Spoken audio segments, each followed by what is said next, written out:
4장 깨달음의 세계 1. 사성제에 대한 통찰. 온갖 번뇌의 소멸은 오로지 사성제에 대한 즉각적 통찰에 의해서만 가능하다. 이것을 현관이라 한다. 여기에는 견도와 수도 두 가지가 있다. 견도란 일찍이 관찰한 적이 없었던 것을 관찰하는 것을 말하는데, 이것에 의해 오견과 의와 같은 이지적 번뇌, 즉 미리혹이 끊어진다. 수도란 견도를 닦은 후 더욱 증진하여 그것을 반복적으로 익히는 것이다. 수습이라고도 한다. 이것에 의해 탐진망과 같은 정의적 번뇌, 즉 미사혹이 끊어진다. 그리고 이지적 번뇌는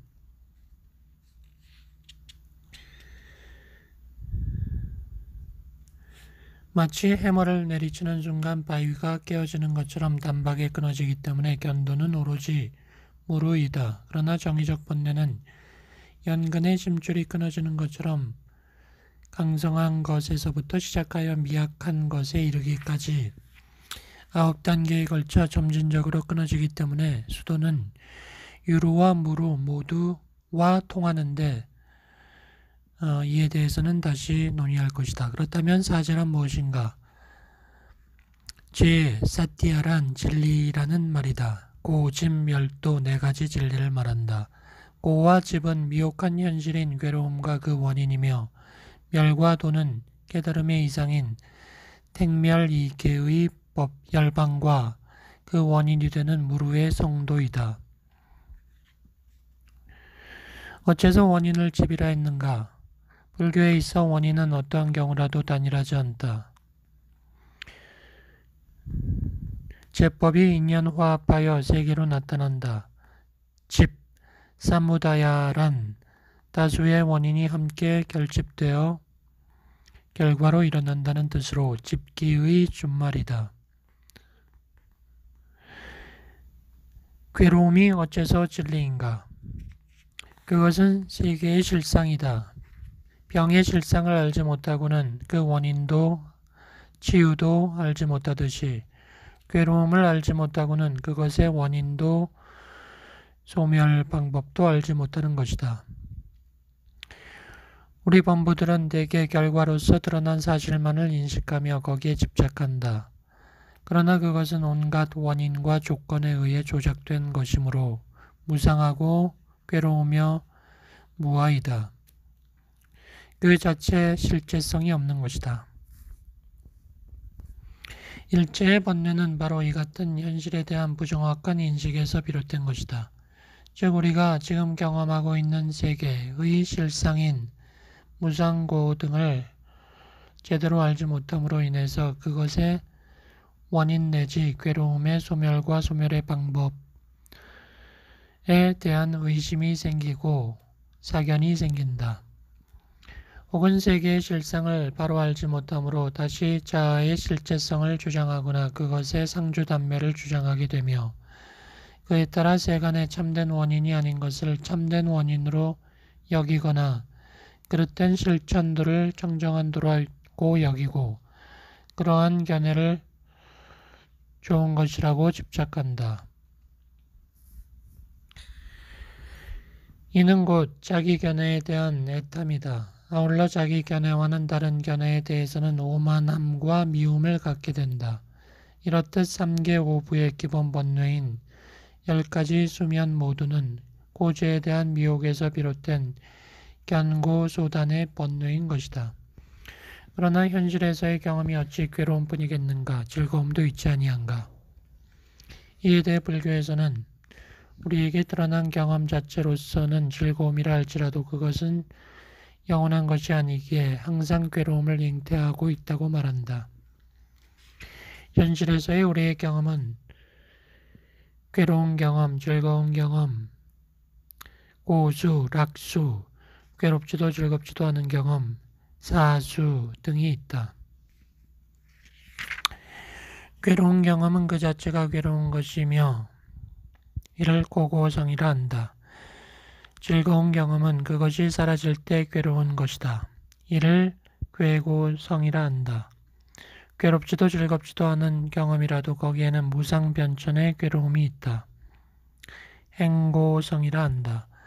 그러나 한편으로 생각하면 괴로운 경험도 즐거운 경험도 무상변천한다고 해야 하지 않겠는가. 이에 관해 경량부의 본사로 일컬어지는 구마라라타는 일체의 경험은 무상변천의 괴로움이라고 주장한다.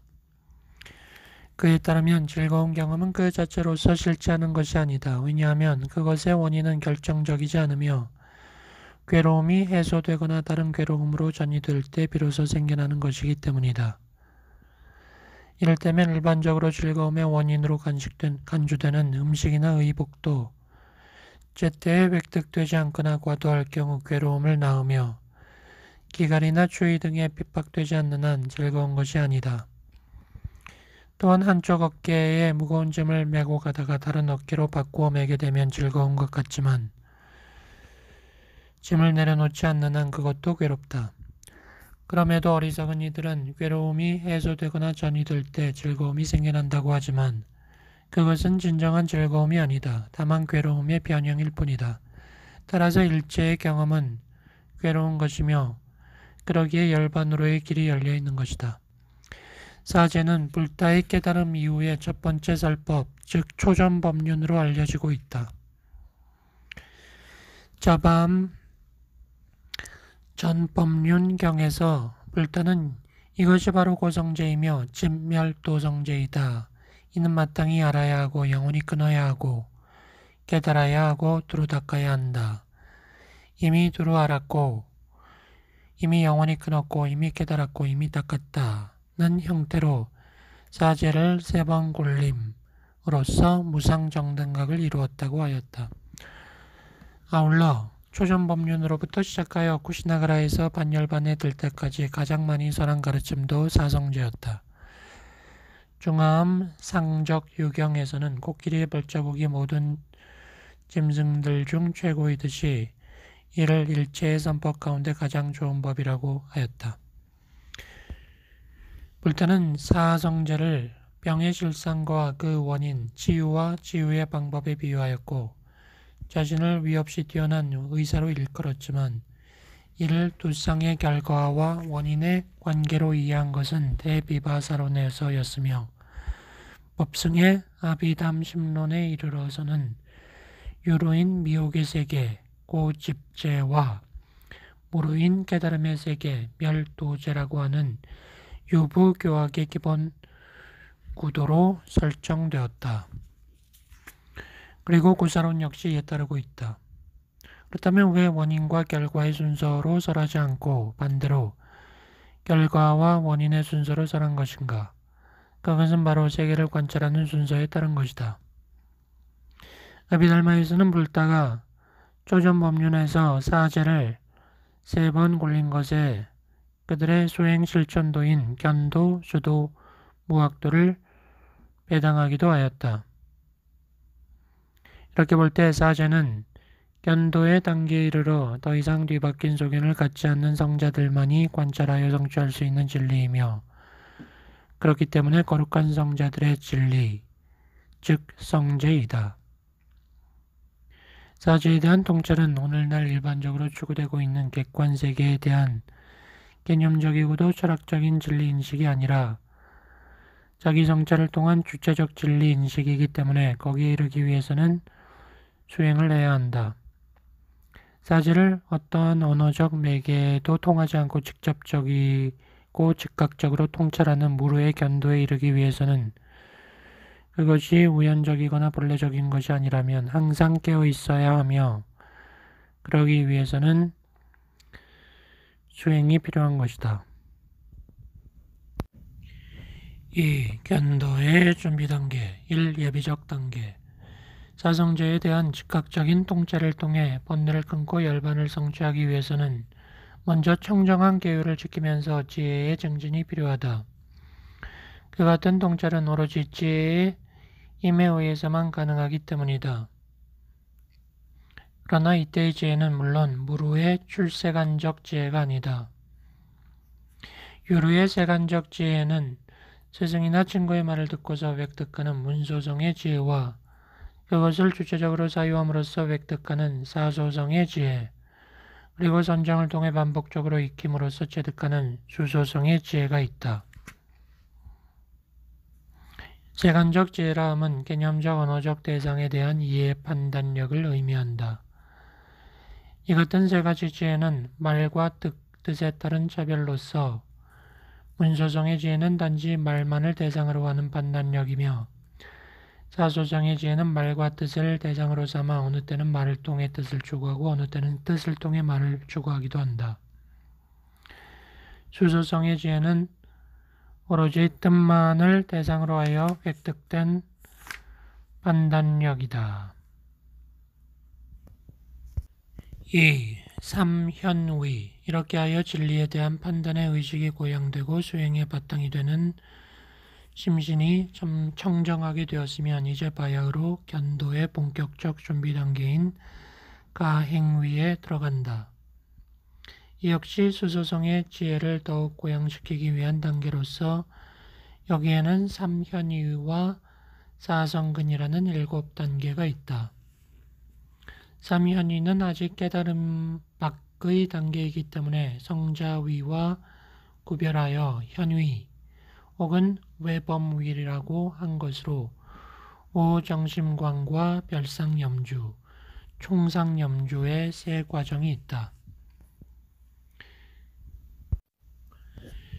1. 오정심관. 정심관이란 말 그대로 마음을 하나의 대상에 집중하여 정지시키는 요가실수로서 여기에는 부정관, 자비관, 인연관, 계분별관, 지식념, 수식관 등 5가지가 있다. 부정관이란 더러운 몸의 이미지를 관찰함으로써 탐욕을 정지시키는 방법이다.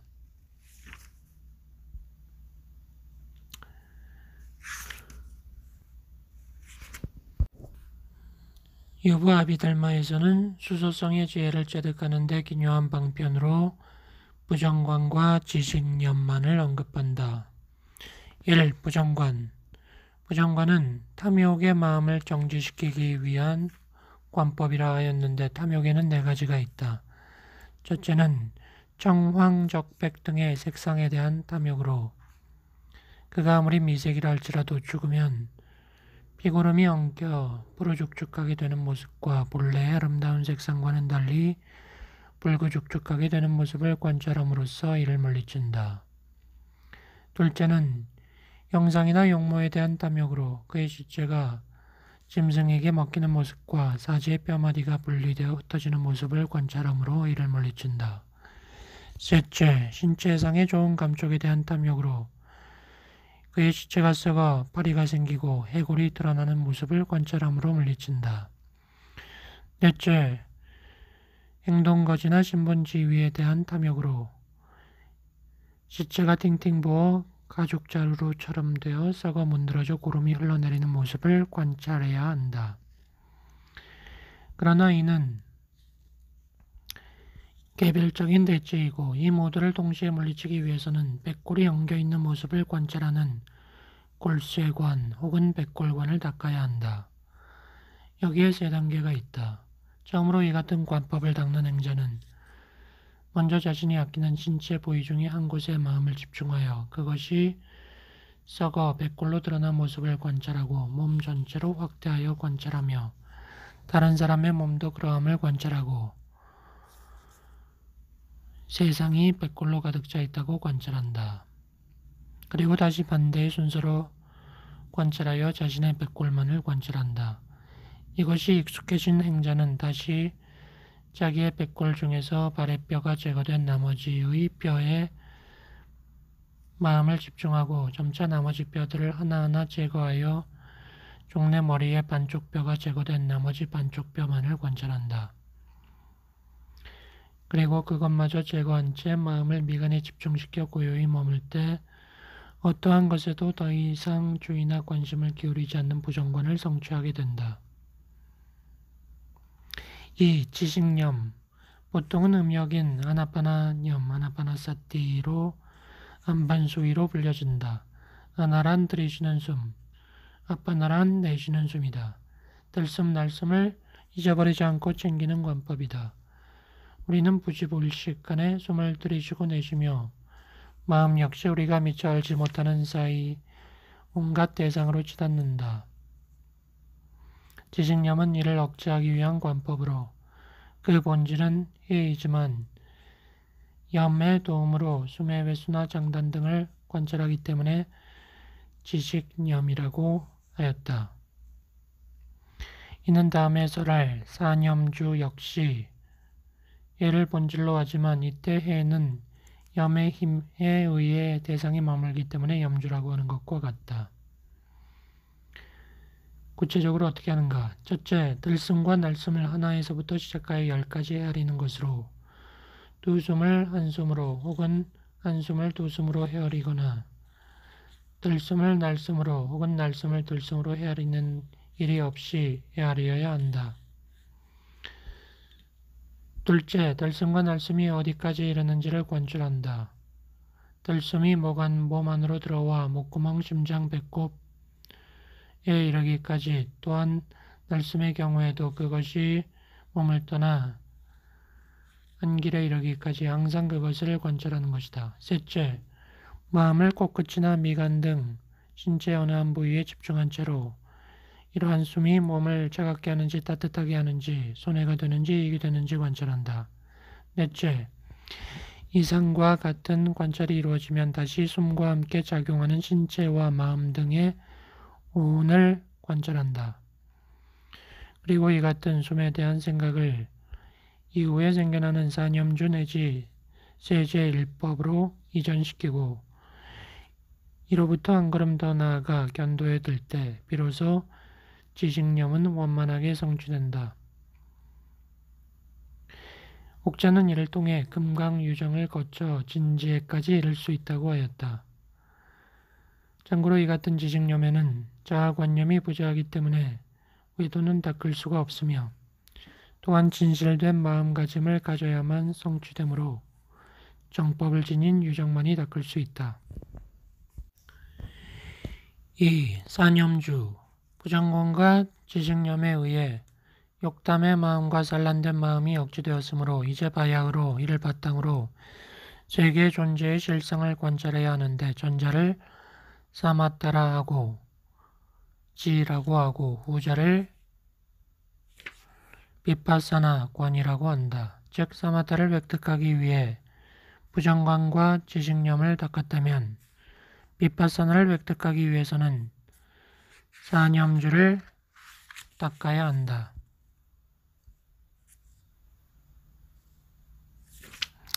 사념주란 몸과 느낌과 마음과 그 밖의 존재, 즉 법을 각기 그것의 개별적인 특성과 보편적 특성으로 관찰하는 것이다. 이것의 본질은 해이지만 염의 힘에 의해 해가 관찰의 대상에 머물게 되기 때문에 염주라고 한다. 염주의 대상이 되는 네 가지 존재는 각기 대종과 소조세계 세곤, 육수의 소원, 육식의 시곤, 그리고 그 밖의 상행홍과 무위로서 사대종으로 이루어진 몸은 청정하지 않은 것, 부정한 것이며 느낌은 그것이 즐거운 것이든 괴로운 것이든 중간의 것이든 본질적으로 괴로운 것이며 찰나의 생멸하는 마음은 무상한 것이며 모든 존재는 내가 아니다.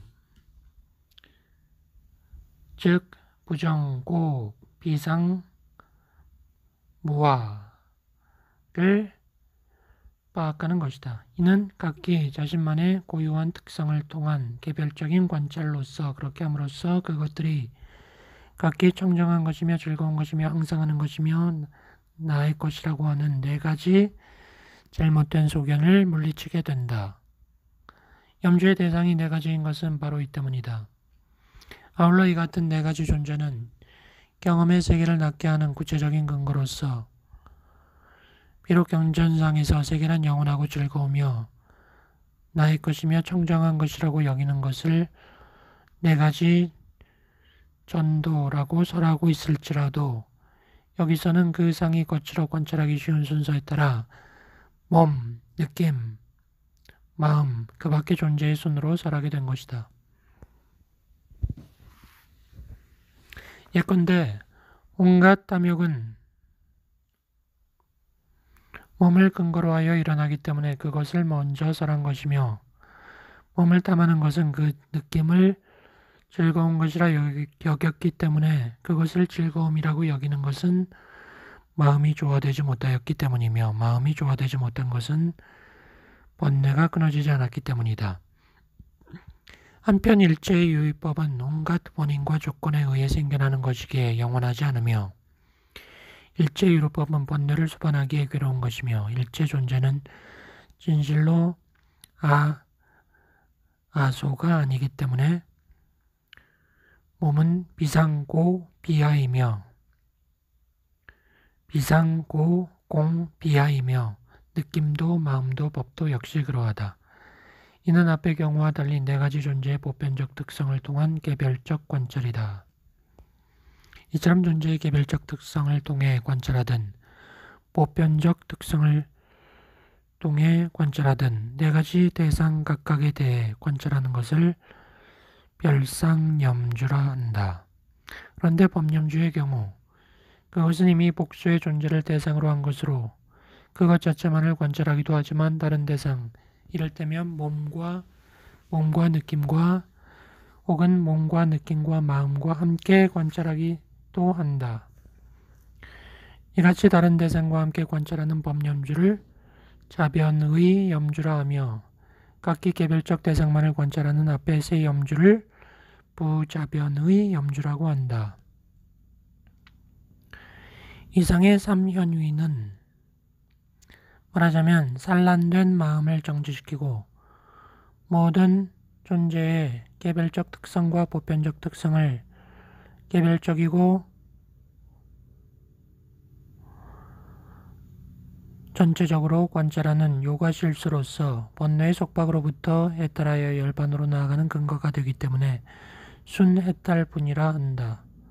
이는 문소성과 사소성의 지혜를 본질로 하며 염리와 반야가 함께 존재하는 욕계 인취에서만 성취될 수 있다. 그리고 이 같은 요가 실수가 이루어지면 비로소 이른바 깨달음의 첩경으로 일컬어지는 사성근으로 나아간다. 3. 사성근. 사성근은 진정한 선이라고 할 수 있는 확정적 또는 결정적 진리인식인 견도에 이르게 되는 근거이자 첩경이다. 이제 사제 중 고제의 사상을 관찰하는 총상념주가 성취되었으므로 사제에 대한 의심을 끊고 사제의 진리성을 간택하며 무르지를 낳게 되기 때문에 순결택분이라고도 하는 것이다. 또는 무르지에 접근한 것이 앞의 삼현위에 비해 좀 더 가깝기 때문에 내범위라고도 한다. 여기에는 난정인 세제일법의 네 단계가 있다. 1. 난위. 총상염주를 닦아 점차 하하품에서 상상품으로 승진하여 관찰하는 힘이 성숙하게 되면 그러한 상상품의 법념주로부터 순결택분의 첫 번째 성근인 난법이 생긴다. 이는 번뇌라는 땔감을 능히 태우는 성도라는 불길이 생겨나기 전의 모습으로 불길이 일어나기 전의 조짐과 같기 때문에 난법이라고 한 것이다. 이 단계에서는 이미 관찰하는 힘이 성숙하였고 그 상태가 지속되기 때문에 견도에서 관찰하는 사제의 진리성을 관찰하게 된다. 이른바 사제 16행상을 닦아 익히게 된다. 행상이란 행해상모의 준말로서 지식의 대상 내지 형상이라는 의미이다.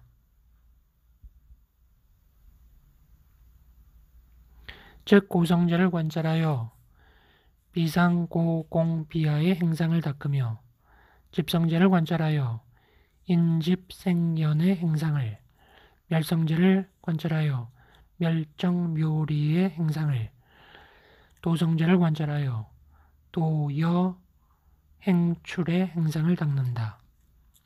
첫째, 우리가 지금 경험하고 있는 세계, 즉 오온 등으로 일컬어지는 현행의 결과는 인연에 의해 생긴 것이므로 비상이며 본질상 고통스러운 것이며 나의 것이 아니기 때문에 공이며 자아관념에 반하는 것이기 때문에 비하이다. 바로 이 같은 진리가 고제이며 이를 대상으로 한 무로지를 고지라 한다. 그러나 사성근 단계에서는 앞서 언급한 대로 아직은 개념적으로 이해하기 때문에 무로지가 아닌 세속지이다. 둘째, 오치온 등의 현행의 원인은 언젠가는 바라할 씨앗의 특징을 지닌 것이므로 인이며 바로 결과를 불러일으키는 것이므로 집이고 씨앗에서 싹줄기, 잎 등이 상속하여 생겨나듯이 끊임없이 괴로움을 낳기 때문에 생이며 진흙, 물, 막대, 물레 등의 조건이 화합하여 항아리가 이루어지듯이 세계를 낳는 두드러진 조건이 되기 때문에 연이다. 셋째, 오온 등의 소멸은 재온의 상속이 다한 것이므로 멸이며 탐진치 삼재가 종식된 것이므로 정, 고요함이며 일제의 괴로움이 부재함으로 묘, 뛰어남이며 모든 괴로움의 원인으로부터 벗어났기 때문에 리, 해방이다. 넷째, 오취연 등의 소멸을 획득하는 성도는 모든 성자들이 가는 길이므로 도이며 올바른 이치에 부합하는 것이므로 여, 진리이며 열반으로 가는 첩경이므로 행이며 생사윤회를 영원히 초월하는 방법이므로 출이다. 이 꼭대기의 단계, 정위, 난상근에서의 관찰이 아중상품으로 전이하여 마침내 그 정점에 이르게 될 때의 상근을 정법이라 한다. 여기서도 역시 사제의 진리성을 관찰하지만 그것의 정점이기 때문에 정법이라고 하였다. 수행도에는 항상 어떤 인연에 의해 물러나는 단계와 더 이상 물러나지 않는 단계가 있게 마련이다. 사성근의 경우 전자를 동성근이라 하고 후자를 부동성근이라 하는데 유부수행도에 있어서는 비록 유루이기는 하지만 다음에 설할 인가의 단계에서부터 부동성근이고 지금의 단계는 동성근 중에 가장 뛰어난 것이기 때문에 정법이라 한 것이다. 3. 인가의 단계. 산꼭대기에 오르면 세계는 보다 분명하게 조망되지만 다른 한편으로는 밑에서는 보이지 않던 보다 높은 또 다른 산이 나타나게 된다. 마찬가지로 난법을 거쳐 정법에 이르면 인법과 세제일법이라는 또 다른 성근이 나타난다. 인이란 사제의 진리성에 대한 인가의 뜻으로 이는 난법에 비해 강도가 강할 뿐더러 세제일법 역시 뛰어난 인가이지만 그것이 고제에 국한되는 것임에 반해 이것은 사제 전체에 미치는 것이기 때문에 사제의 진리성을 관찰하는 법 중에서 가장 뛰어난 것이라 할 수 있다. 왜 인인가? 진리에 대한 인가는 필시 고통을 감내해야 하기 때문이다. 진실을 인가하는 일은 세세생생 쌓아온 자기와 자기 세계가 파괴되는 것이기에 고통이 따른다. 이 단계에서는 세속의 그 무엇으로도 파괴할 수 없는 강력한 판단력이 요구된다. 그렇기 때문에 여기서는 더 이상 6개와 상계의 8제 32 행상을 모두 닦지 않고 그것을 점차 감소시켜 마침내 고제의 비상을 관찰하는 일 찰나로 판단력을 응집한다. 이같이 관찰의 대상이 되는 제와 행상을 점차 감소하여 나아가는 것을 감련감행이라고 하는데 순서는 다음과 같다. 먼저 6개의 고제 사상을 관찰하고 상 2개의 고제 사상을 관찰하며 나아가 6개와 상 2개의 도제 사상을 순서대로 관찰하는데 이를 합품의 인위라고 한다. 블라블라블라블라블라. 4. 세간에서 가장 뛰어난 단계 세제일법. 상품의 인과 무간에 다시 욕계 고제를 대상으로 하여 하나의 행상을 일찰나에 닿게 되는데 이를 세제일법이라고 한다. 이는 무간의 견도의 무르지를 낫게 하는 유르지로서 세간의 지혜 가운데 가장 뛰어난 것이기 때문에 세제일법이라고 하는 것이다. 이상의 사성근은 다같이 수소성의 지혜를 본질로 하는 것으로 앞에 두 가지가 합품의 그것이라면 인법은 중품, 세제일법은 상품의 그것이다. 따라서 이는 사정려와 미지정, 중간정에서만 성취된다. 다만 사정려를 통할 때에는 선정과 지혜가 균등하게 일어나고 생사를 싫어하는 마음이 뛰어나기 때문에 필시 이 생에서 견도에 들 수 있지만 미지정과 중간정의 경우에는 자세히 헤아리긴 하지만 고요함이 없을 뿐더러 생사를 싫어하는 마음이 저열하기 때문에 이 생에서는 견도에 들 수 없다. 참고로 구사론에 따르면 금생에 이 같은 순결택분의 사성근을 일으키는 자는 필시 전생에 순해탈분을 일으킨 자로서 견도에 이르기 위해서는 최소한 3생이 필요하다. 무르성도와 성자의 단계 유로의 세속도 중에 제일인 세제일법으로부터 비로소 사제를 즉각적으로 통찰하는 무르의 현관이 성취되는데 이로부터 성자의 단계이다. 곧 이생범불한 성법을 획득하지 못한 자이기 때문에 성자는 성법을 획득한 자를 말한다.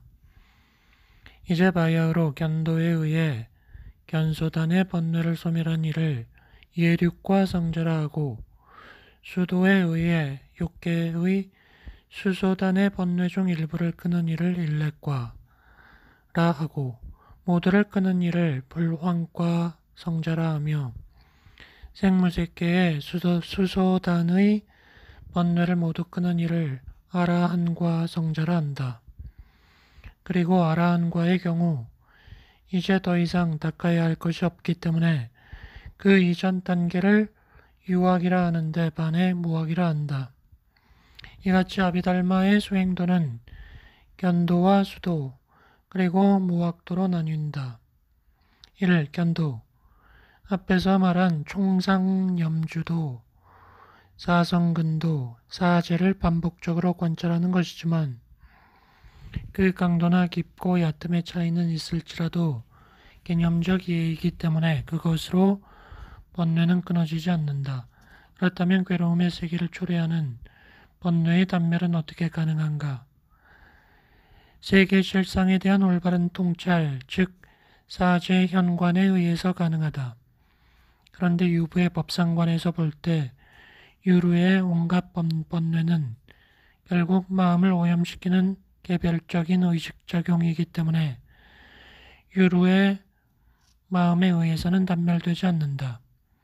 그것의 단멸은 더 이상 집착 등 염호한 의식작용에 영향받지 않는 또 다른 판단력, 즉 무르간택력인 청정지혜에 의해 개별적으로 이루어진다. 이를 택멸이라 한다. 따라서 제 번뇌 각각에 대한 택멸이 존재하며 유정의 상속상의 일체의 택멸이 현현한 상태가 반열반 상태이다. 앞에서 언급한 3계 5부의 기본 번뇌인 십수면 모두 현실에 대한 부정확한 관찰 인식에서 비롯된 견고소단의 번뇌이다. 이 같은 부정확한 관찰에 따라 그것의 원인과 소멸 그리고 소멸에 이르는 방법에 대해서도 참답게 관찰하지 못함으로 말미암아 88가지 견소단의 번뇌가 일어나게 된 것이다. 이 같은 번뇌는 사제의 진리성을 참답게 관찰함으로써 끊어진다. 세제일법에서 나아진 금강석같이 단단하고 예리하며 번뇌를 수반하지 않는 무르의 지혜로서 우리에게 경험된 세계, 오취온의 세계는 영원하지 않으며 괴로우며 나의 것이 아니며 내가 아니다. 등의 사제 16행상을 즉각적으로 통찰하는 순간 아비달마 제론의 예를 빌리자면 바위를 깨듯이 이에 대한 부정확한 인식에서 비롯된 견소단의 번뇌는 끊어진다. 물론 이때의 통찰은 더 이상 언어적 개념적 의미로 규정되지 않는 것으로서 신기청정으로부터 사성근에 이르는 준비 단계는 이 같은 무루해를 낳기 위한 것이다. 유래의 세속으로부터 무루의 열반으로 도약하기 위해서는 기나긴 도정이 필요했던 것이다. 무루해에 의한 사제의 현관은 일찍이 없었던 일이기 때문에 그것을 견도라고 한다. 그렇다면 무루해에 의해 관찰된 진리는 무엇을 말하며 번뇌는 어떻게 끊어지는가? 앞서 사성근에서 언급한 사제 16행상, 즉 고제의 비상, 고, 공, 비하를 대상으로 하여 일어나는 무루지를 고지라 하며 집제의 인집생연을 대상으로 일어나는 무루지를 집지라 하며 멸제의 멸정묘리를 대상으로 일어나는 무루지를 멸지라 하며 도제의 도여행추를 대상으로 일어나는 무루지를 도지라 한다. 나아가 이 같은 사제 16행상에 대한 욕계에서의 관찰을 법지라 하고 대상과 지식이 법치와 유사한 색무색계에서의 관찰을 유지라 한다. 따라서 3계 견소단의 88번뇌는 고법지에 의해 6계 견고소단의 번뇌가 고류지에 의해 상이계의 견고소단의 번뇌가 집법지와 집류지에 의해 6계와 상이계의 견집소단의 번뇌가 도법지와 도류지에 의해 6계와 상이계의 견도소단의 번뇌가 끊어져 마침내 일체의 견소단의 번뇌가 끊어지는 것이다. 그러나 법지나 유지가 바로 번뇌를 끊는 것은 아니다. 지식은 그 자체로서 성립하는 것이 아니며 그것을 지식으로 인정할 때 지식이 된다. 말하자면 인가라고 하는 또 다른 무루의 의식작용이 각각의 지식을 지식으로 확정짓는 것이다. 따라서 3계의 모든 견소단의 번뇌는 앞의 8가지 지식이 인가되는 순간, 다시 말해 고법지인 내지 도류지인의 순간 끊어진다. 끊어진다 함은 온갖 번뇌의 심소가 마음과의 동시생기의 관계를 떠난다는 말이다. 그럴 때 법지, 유지 등의 팔지는 그 같은 번뇌의 단절을 확증하여 택멸의 이계를 증득하게 하는 작용을 한다. 다시 말해 인이 번뇌의 고리를 끊는 법이라면 지는 이계의 득과 동시생기하는 법이다. 아비달마에서는 이때 팔인을 무간도라고 하고 팔지를 해탈도라고 한다. 이 같은 번뇌의 단절과 이계의 증득은 각기 도둑을 잡아 문 밖으로 쫓아내는 이와 그것을 확인하고 문을 닫아 들어오지 못하게 하는 이에 비유되기도 한다. 그래서 무간도를 단대치라 하고 해탈도를 지대치라고도 하는 것이다. 그런데 앞서 무루해에 의한 사제의 현관은 일찍이 관찰한 적이 없었던 일이기 때문에 견도라 한다고 하였는데 현관의 제16찰나인 도류지에 이를 때 아직 알지 못한 진리, 도제 사상은 있을지라도 일찍이 관찰한 적이 없었던 진리는 더 이상 남아있지 않다.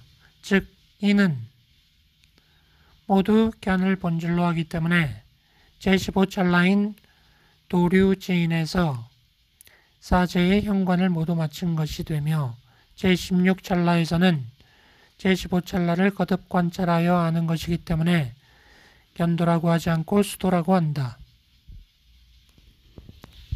이 수도, 견도에 의해 이지적 번뇌가 모두 끊어졌으므로 이제 남은 것은 정의적인 번뇌, 즉 탐진만과 이에 상응하는 무명이다. 그런데 정의적인 번뇌는 선천적이고 본능적인 것이기 때문에 그 성질이 무디면서 무거워 이지적인 관찰이나 판단에 의해 즉각적으로 끊어지지 않는다. 그것은 선정을 통해 사제의 진리성을 반복적으로 관찰함으로써 끊어진다. 예컨대 탐욕은 유신견 등처럼 예리하지 않지만 그 뿌리가 깊기 때문에 비상 등의 관찰로 즉각 끊어지지가 않으며 반복적으로 수습함으로써 끊어진다. 그래서 정의적인 번뇌를 수소단의 번뇌, 즉 수호기라 이름했던 것이다. 따라서 견소단의 경우 바위처럼 깨어지기 때문에 번뇌 각각이 작용하는 세계와 대상에 근거하여 그 수를 헤아렸지만 수소단의 번뇌는 연근의 심줄이 끊어지듯 점진적으로 끊어지기 때문에 그것이 작용하는 세계와 그 세력의 강약에 따라 분류되며 수도의 단계 또한 이에 따라 결정된다.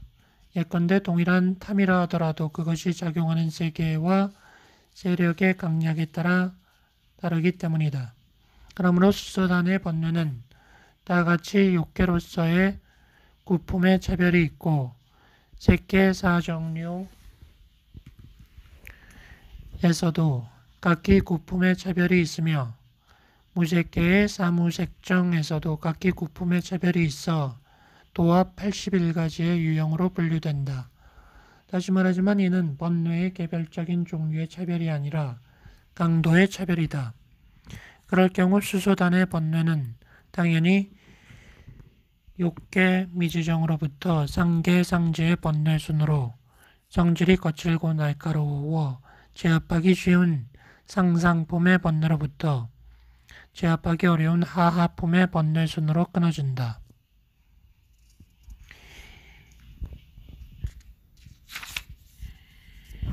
유루의 세간도. 그런데 수소단의 번뇌는 반드시 무르도에 의해서만 끊어지는 것은 아니다. 다시 말해 아직 견도 위에 들지 못한 이생범부라 할지라도 자기가 처한 세계나 경지와 바로 아래의 하지를 싫어하고 상지를 흠모하는 이른바 육행관이라 일컬어지는 유루의 세간도를 통해 아래 하지의 번뇌로부터 벗어날 수 있다. 무엇이 육행관인가?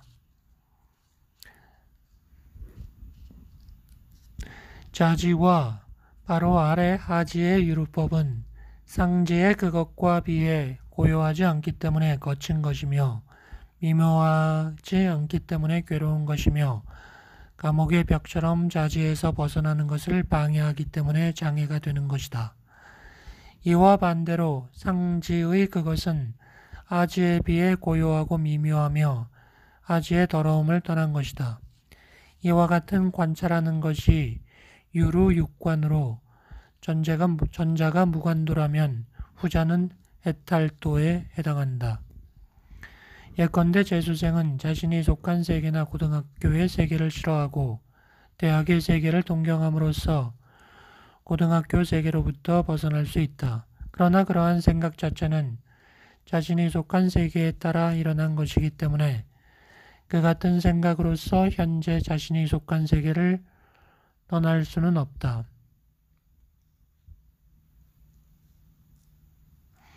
이와 마찬가지로 사정려와 사무색정에 근접한 근분정에서 육행관을 닦을 때 아지의 번뇌를 떠나게 된다.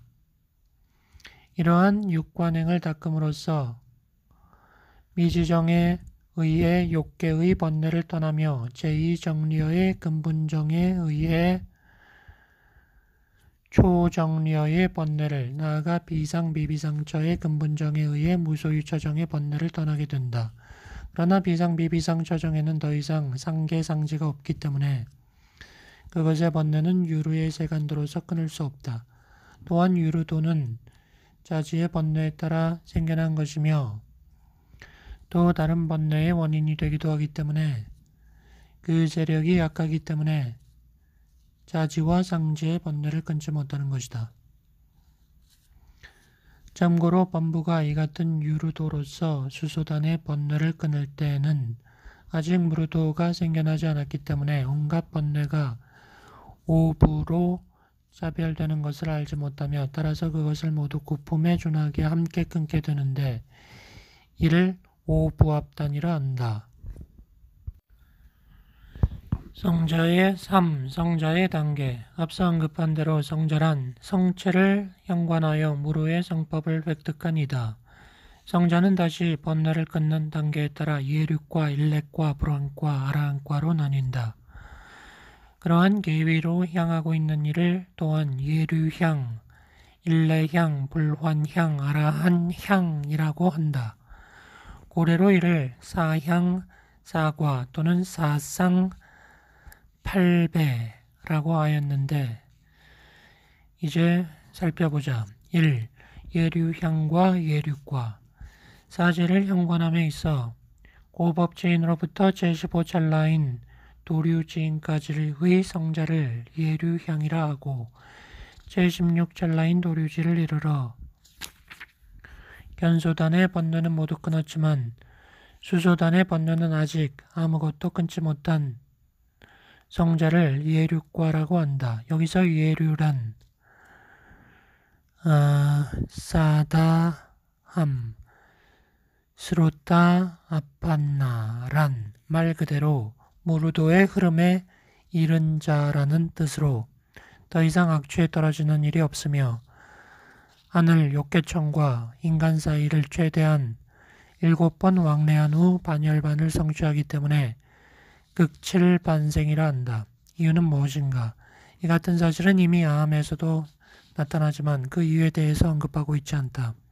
이에 대해 유부아비달마에서는 아직 끊어지지 않은 욕계 구품의 수소단의 번뇌 중 상생품이 이생, 상중상하 중상품이 각기 일생, 중중 중하품이 일생, 하삼품이 일생을 초래하기 때문이라고 하면서 어떤 뱀에 물리면 7걸음 안에 죽는 것처럼 어떤 학질에 걸리면 4일째 되는 날 발작하는 것처럼 원래 그러한 것이라고 말한다. 혹은 비록 일제의 견소단의 번뇌를 끊었다 할지라도 욕계를 벗어나지 못하게 하는 오수나 분결 중에 두 번뇌, 탐진과 오순상 분결이 아직 끊어지지 않았기 때문에 칠생을 받게 되는 것이라고 말하기도 한다. 아울러 예류향, 즉 견도위의 성자에는 다시 근기의 차별에 따라 수신행과 수법행의 성자로 나뉘어진다. 즉 일찍이 이 생위에서 다른 이의 가르침을 믿고 공경함으로써 가행을 닦은 둔근의 성자를 수신행이라고 하며 경전 등을 통해 스스로 증득한 법에 따라 가행을 닦은 이근의 성자를 수법행이라고 한다. 나아가 이러한 성자가 예륙과에 이르게 되면 전자의 경우 믿음에 뛰어난 힘, 신근으로 말미암아 승애가 나타나고 후자의 경우 지혜에 뛰어난 힘, 예근으로 말미암아 정견이 나타나기 때문에 그들을 각기 신혜와 견지라고 한다.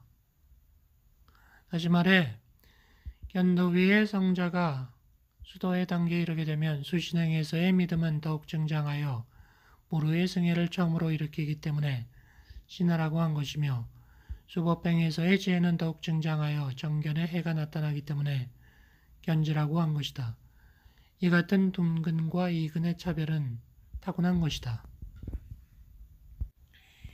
2. 일레향과 일레과 예류과의 성자가 증진하여 욕계 수소단의 번뇌 중 제6중 아픔의 번뇌를 끊는 순간 이제 반열반까지는 아상, 아중, 아하, 삼품의 일생만을 남기게 되는데 이를 일렉과 또는 사다함이라고 하며 아픔의 번뇌만을 남기고 있기 때문에 탐진치의 번뇌가 엷어진 성자라 불리기도 한다. 사크르드 아가민이라고 한다. 그리고 상상품의 번뇌를 끊고서 일렉과에 이르는 도정에 있는 성자를 일레향이라고 하며 최대한 5번에 걸쳐 하늘과 인간의 집을 왕래한다는 뜻에서 가가라고 한다. 그런데 욕계 구품의 수소단의 번뇌는 현재 일생 동안 끊어지는 것이 아니라 어느 때는 앞에 3품만이 끊어지고 어떤 때는 4품만이 끊어진다. 다시 말해 일레향에는 상상품에서 상하품의 수옥을 끊고 목숨을 마친 후 3번의 생을 받고 반열반하는 삼생가가와 중상품까지의 4품의 수옥을 끊고 목숨을 마친 후 2번의 생을 받고 반열반하는 이생가가 있을 수 있다. 또한 이때의 생이 하늘과 인간 중 어디에 근거한 것인가에 따라 천가가와 인가가로 나누어진다. 천가가란 인취에서 견도에 들고 목숨을 마친 후 천취에 태어나고 다시 인취에 태어나고 천취에 태어나고 다시 인취에 태어나고 천취에 태어나 반열반에 드는 성자를 말하고 인가가란 반대로 천취의 이생위에서 견도에 들고 목숨을 마친 후 인취에 태어나고 다시 천취에 태어나고 인취에 태어나고 다시 천취에 태어나고 인취에 태어나 열반에 드는 성자를 말한다. 그리고 제5 중중품과 제6 중하품의 번뇌는 다만 일생만을 초래하기 때문에 5품을 끊으면 이 생에서 바로 6품을 끊고 일렉과를 획득하게 된다. 3. 불환향과 불환과 일렉과의 성자가 증진하여 욕계 수소단의 번뇌 중 제9하품이 끊어져 더 이상 욕계로 들어오지 않는 이를 불환과 아나함, 아나가민의 성자라 한다. 또한 이미 견도에서 유신견 계금취 의를 끊었고 지금 이 단계에 이르러 욕탐과 진해가 모두 끊어졌기 때문에 욕계를 벗어나지 못하게 하는 오순하 분결이 끊어진 이라고도 한다. 그리고 제7하상품과 제8하중품의 번뇌를 끊는 이를 불환향이라 하는데 이제 여기서는 반열반과 일생의 간격만이 존재하기 때문에 일간이라고도 한다. 그런데 불안의 성자는 현생을 마친 후 바로 반열반에 들거나 새끼나 무새끼에 태어나 반열반에 드는 등 열반에 드는 처소와 시간이 다르기 때문에 여러가지 다양한 형태로 분류된다. 이런 분류는 유부 아비달마의 독자적 구상이 아니라 경설에도 따른 정리 해석으로 이론책에도 복잡하다. 먼저 오순하 분결을 끊은 후 목숨을 마치고 새끼로 가서 반열반에 드는 불안에는 5종류가 있다. 첫째는 중반열반으로 새끼 중류에서 반열반에 드는 불안을 말한다. 둘째, 생반열반, 새끼에 태어나 오래지 않아 아라한을 성취하고 반열반에 드는 불안이다. 셋째, 유행반열반, 새끼에 태어나 오랜 시간 다시 노력하여 반열반에 드는 불안이다. 넷째, 무행반열반, 새끼에 태어나 어떤 노력도 없이 오랜 시간을 지나 반열반에 드는 불안이다. 참고로 유부에서는 이처럼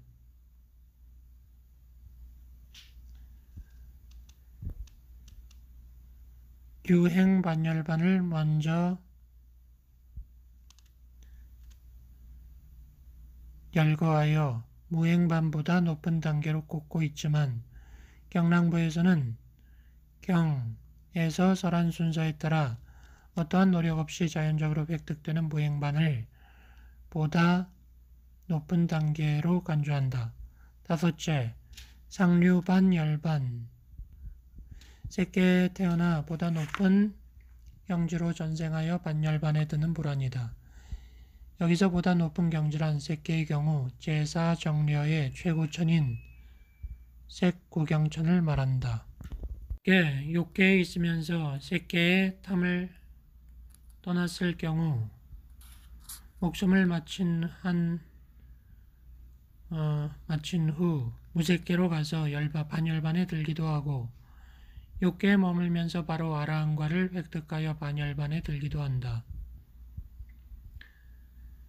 앞서 언급한 색계의 5종 불안 가운데 유행반과 무행반은 사실상 생반열반에 포함된다고 할 수 있으며 그 밖의 세 가지는 일찍이 지은업과 번뇌의 근기에 따라 다시 세 가지로 차별되어 9가지 종류로 분류되기도 한다. 중반열반의 경우 중류에서 바로 신속하게 반열반에 들기도 하며 얼마 머문 후 반열반에 들기도 한다. 생반열반의 경우 태어나서 바로 반열반하기도 하고 오랜 시간 노력하여 혹은 노력 없이 반열반에 들기도 한다. 그리고 상류 반열반의 경우에도 역시 보다 높은 경지로 유전함에 있어 바로 색구경천으로 가기도 하고 중간의 하늘을 거치기도 하며 모든 하늘을 거쳐 나아가는 이른바 전초, 반초, 변몰의 차이가 있기 때문이다. 또한 경설에 따라 중반과 생반의 각기 세 종류와 상류반의 불안을 칠선사취라 하는데 앞에 두 가지는 각기 일생에 걸친 차별인데 반해 상류반은 여러 생에 걸친 차별이어서 알기 쉽기 때문에 세 가지로 분류하지 않은 것이다. 곧 불안의 성자는 욕계의 번뇌를 끊어 더 이상 악을 행하지 않을 뿐더러 상계로 나아가 다시는 욕계에 돌아오는 일이 없기 때문에 선사취이다. 한편 열반과 유사한 멸진정을 획득한 불안과의 성자를 신정이라 한다. 멸진정은 마음이 소멸한 상태이므로 다만 몸을 근거로 하여 이를 증득하였기 때문에 신정이라 이름하게 된 것이다. 그러나 멸진정은 유루로서 택멸, 즉 열반을 낳지 못하기 때문에 유학의 성자에는 포함되지 않는다.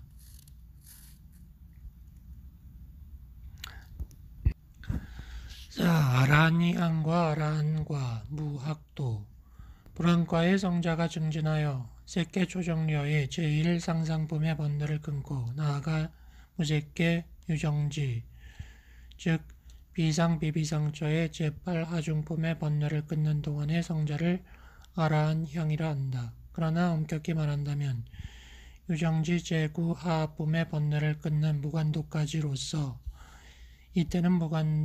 이때의 무관도는 일체의 무관도 중에서 가장 뛰어나다. 비록 그 이하의 번뇌는 이미 끊어져 이것에 의해 끊어진 것은 아니지만 이는 사실상 일체의 번뇌를 끊는 작용을 갖고 있기 때문에 금강석에 비유하여 금강유정이라고 한다. 즉 유정지 제9품의 번뇌를 끊는 무관도의 선정은 다이아몬드처럼 견고하고 예리하여 어떤 번뇌도 깨뜨릴 수 있기 때문에 금강유정이라 한 것이다. 나아가 금강유정에 의해 유정지의 제9품의 번뇌가 끊어짐과 동시에 진지가 생겨난다. 여기서 진지란 번뇌 멸진의 뜻과 동시에 작용하는 무르지를 말하는 것으로 나는 이미 고를 알았고 집을 끊었고 멸을 작증하였고 돌을 닦았다고 아는 것을 진지라 한다. 여기에 이르면 바야흐로 일체의 범부와 그 밖의 모든 성자들로부터 공양을 받을 만하기 때문에 아라한 즉 은공이라 하는 것이다.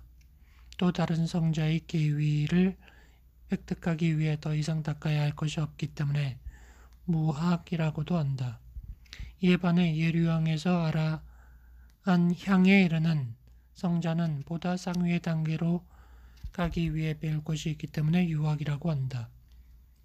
그리고 더 이상 물러남이 없는 부동법의 아라한이라면 진지와 무관해 나는 이미 고를 알아 더 이상 알 것이 없으며 나는 이미 집을 끊어 더 이상 끊을 것이 없으며 나는 이미 멸을 작증하여 더 이상 작증할 것이 없으며 나는 이미 돌을 닦아 마땅히 닦을 것이 없다라고 아는 무생지가 생겨나는데 이는 바야흐로 그가 본래 추구하였던 바이기 때문이다.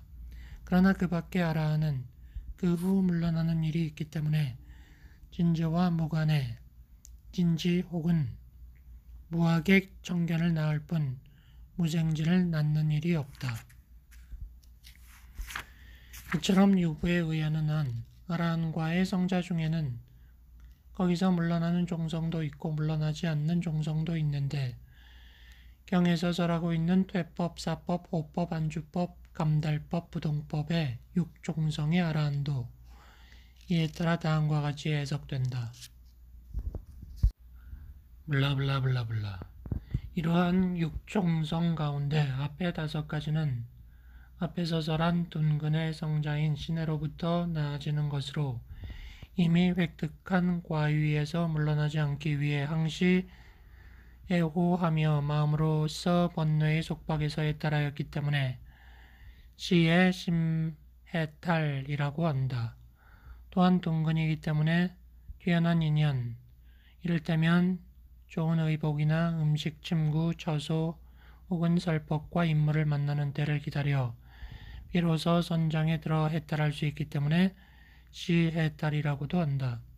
이에 반해 부동법의 경우 이근의 성자인 견지로부터 생겨난 것으로 더 이상 번뇌에 의해 동요되거나 물러나지 않기 때문에 부동심 해탈이라 하며 또한 좋은 인연이 도래하는 때를 기다리지 않고 원하는 대로 삼매에 들어 해탈을 획득하기 때문에 불시 해탈이라고도 한다. 이처럼 유배에서는 육종성의 아라한을 물러남에 근거하여 해석하고 있는데 반해 경량부의 경우 그것은 다만 연법 낙조에 기초한 차별일 뿐 일체의 아라한은 물러남이 없는 부동법이다. 그들에 따르는 한 무르도에 의해 번뇌 종자가 끊어진 이상 더 이상 물러남이 없다.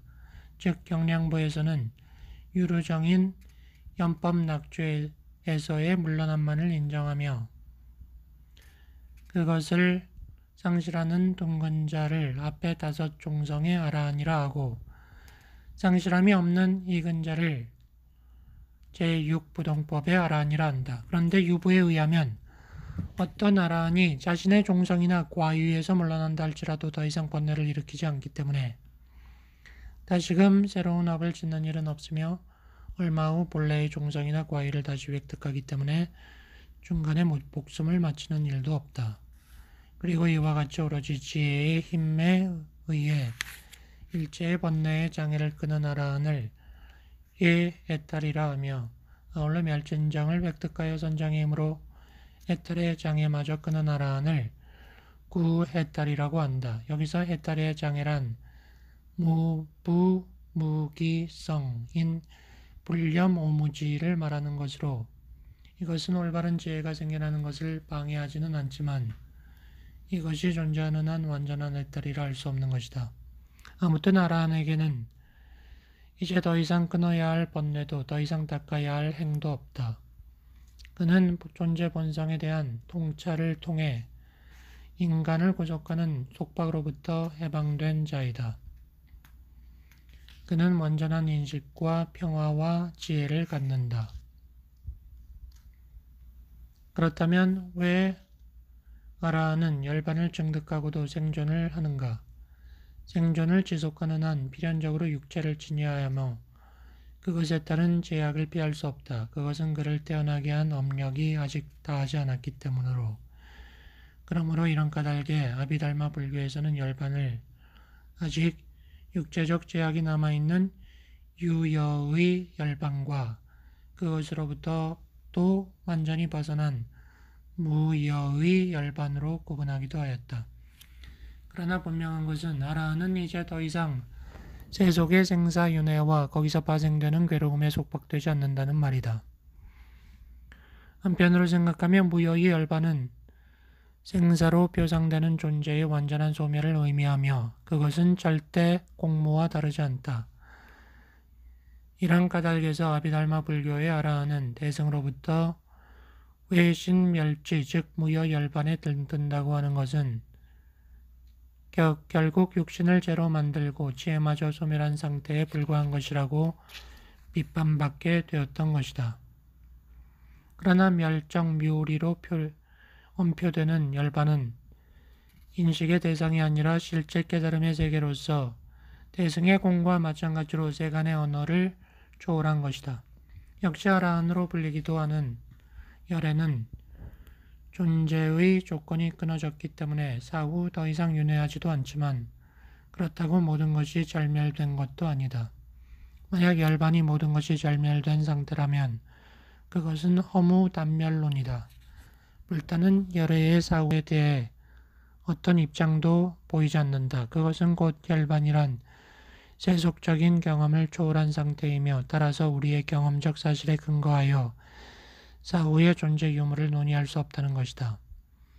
이미 연료가 다한 불을 놓고서 그것이 다시 탄다거나 다시 타지 않는다 식의 논의는 의미가 없듯이 생의 모든 조건을 소멸한 그를 두고서 다시 태어난다거나 다시 태어나지 않는다고 논의하는 것은 세속에서의 철학적 논의일 따름이다. 우리들 경험상의 비존재란 다만 컵의 비존재라고 하듯이 컵이라고 하는 구체적 사물을 전제로 한 것이다. 이와 마찬가지로 연료가 이미 다하여 그것이 전제되지 않은 어떤 상태를 두고서 다시 탄다거나 타지 않는다고 하는 것은 의미가 없다. 유부다 아비달마에 의하는 한 열반은 모든 선 가운데 최고의 선이다. 모든 존재 중에 최고의 존재이다. 승의 법이다. 열반은 대승에서 이해하고 있는 것처럼 존재의 절멸이 아니다. 그것이 존재의 절멸이라면 대승의 공 역시 허무한 정멸일 뿐이다.